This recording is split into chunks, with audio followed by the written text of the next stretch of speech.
చాలా మంది అనుకుంటుంటారు ఐశ్వర్యం అంటే ఎక్కువ డబ్బు ఉండాలి, మొత్తం జీవితం హ్యాపీగా బతికాలనుకుంటుంటారు. కానీ ఐశ్వర్యం అంటే అది కాదండి. అసలు నిజమైన ఐశ్వర్యం అంటే ఏంటి? నిజమైన ఐశ్వర్యం అంటే ఏంటి? అది ప్రతి ఒక్కరూ ఎంతో తెలుసుకోవాల్సిన అవసరం ఉంది. ఈరోజు నిజమైన ఐశ్వర్యం అంటే ఏంటి? తల్లిదండ్రులను మనం ప్రతిరోజు ఎప్పుడైతే చూడగలిగామో అదే మనకు నిజమైన ఐశ్వర్యం అండి. అదే కాకుండా అనుకూలమైన భార్య, అనుకూలమైన భర్త ఎప్పుడైతే ఉన్నారో అదే మనకి ఎక్కువ ఉన్నటువంటి ఐశ్వర్యం.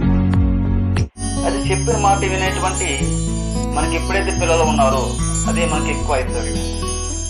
అదే కాకుండా మనకి ఎటువంటి రుణాలు లేకపోవడం అది మనకు గొప్ప ఐశ్వర్యం.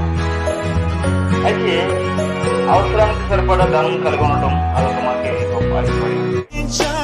అదే కాకుండా మనం ఏం తిన్నా అడిగించుకునే శక్తి ఎప్పుడైతే ప్రతి ఒక్కరిలో ఉంటుందో అదే మన గొప్ప ఐశ్వర్యం.